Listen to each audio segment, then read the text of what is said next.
a lot of the differences between crews. So we're now down on the start for what has to be one of the most eagerly awaited races in this weekend's program, the final of the men's lightweight coxless 4, and that's Great Britain sitting in lane at number 3. You have Chris Bartley from Leander Club in the stroke seat, Rob Williams behind him, Paul Mattock at 2, Richard Chambers in the bow seat. Alongside them, Italy, Netherlands in lane number 5, and Germany lane number 6. So Great Britain and Italy qualified from winning their respective semi-finals. Attention.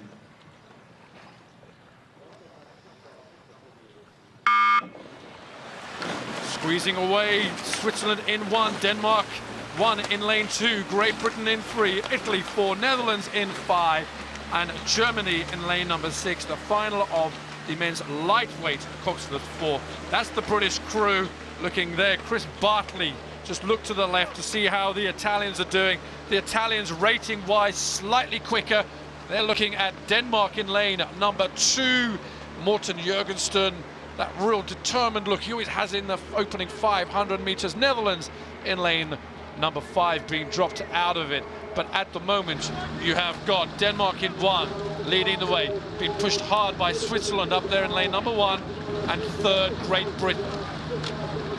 Down the world champions, Germany in lane 6, struggled in that opening 200 meters. They did, and they did in the fact that they're on the outside lane means that they only really just got into this final through the semi-finals. But Great Britain were the fastest qualifier out of the semi-finals. They were 2 seconds faster than the Italians, who won the other semi-final. And they are rowing well. They've got a very good, fluid, elastic kind of way of moving. And that's shown up very well in training. They've been the best boat in training, closest to their gold medal percentage than any of the other British boats. So you would expect them really to start doing it. But Denmark have really laid it down here in the first 500 meters.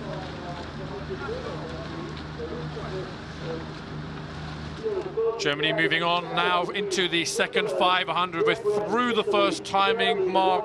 It's Denmark leading the way. Great Britain in lane number 3, in amongst the pack there. This is now where the crews will just start to stretch out. You can see Denmark have the better of the speed. Germany, having come back from their dismal first 100 meters start, found speed in the second 500 and are now really sort of capitalizing on that. They're the German crew closest to us. You would expect that because these are the world champions from 2009. The leading Danish crew, this is their characteristic way of racing. They always go out there, work at 38 strokes a minute. It's metronomic, and they go out and do that in training as well, right through the winter. We've seen them training. They just leave the landing stage and are at 38 almost before you can blink. That's how they row, that's what they do. They just do that every time they go out. Coming up towards the 1,000-meter mark in the men's lightweight coxless 4 final. Denmark just easing on, being pushed hard though by Switzerland in lane number 1. As we come up to the 1,000, it's Switzerland, it's Denmark, Great Britain are in there, and closest to us on this side, lane number 6. Watch out also for Germany. Germany pushing on hard. Look at that, 5 boats though, almost in a row. Netherlands, the only crew that has suffered in the blistering pace of that second 500. Great Britain now going to take a lot of confidence from that. Push them on hard. Look at the stroke now, really stroke for stroke. It's going between Denmark, Great Britain, Denmark and Great Britain. The British crew now should just rise up here in this third 500. They can really strike it hard here. This is close, this is close. Switzerland on the top there, pretty new combination, doing very, very well indeed. There's nowhere for Denmark to go. They usually are out in front, 37 strokes a minute there. They're usually out in front. If you can check them and hold them, then there's nowhere else for them to go. They can't go much higher. Italy, closest to us there, number 4, in lane 4, they're moving up as well, moving extremely well. But Great Britain have hit the front. Well, we got a whisper in training that on a percentage time that this crew, the British crew, were the fastest across the entire team in an event that is so hard This is an incredibly hard event. The maximum individual weight cannot exceed 72.5 kilograms.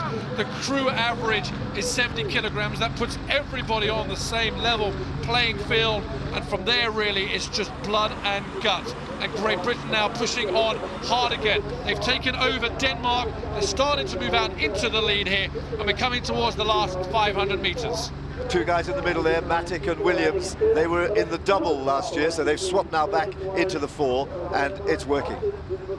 By a canvas, 6 feet, Great Britain from Denmark, Italy, Switzerland, Germany are in 5th position, the world champions. Now, have they done too much?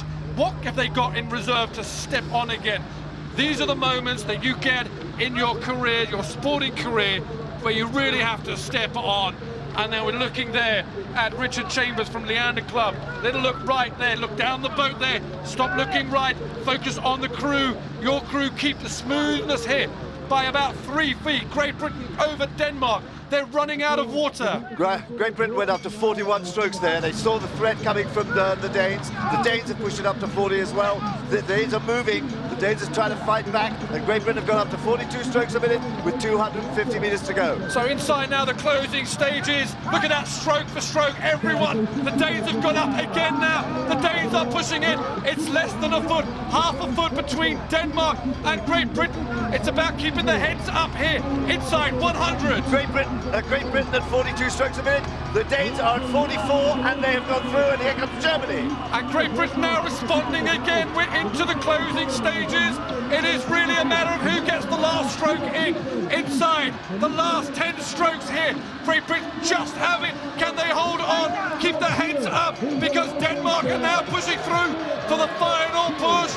Denmark now driven away, and Denmark rowed away from Great Britain in that last 5 strokes. It went from level to half a length, and the British crew were rowed to a standstill. And the class that is Morten Jørgensen from Denmark led his crew in the last 5 strokes. But wasn't that an exciting race there? The heads are down for Great Britain, but they've done a fabulous job here. What an event. Watch this now throughout the 2010 season. So there's the confirmation. Denmark 1, Great Britain 2, Italy 3. On the positive side, Great Britain are now competitive again back in this event. On the negative side, they were rowed to a standstill.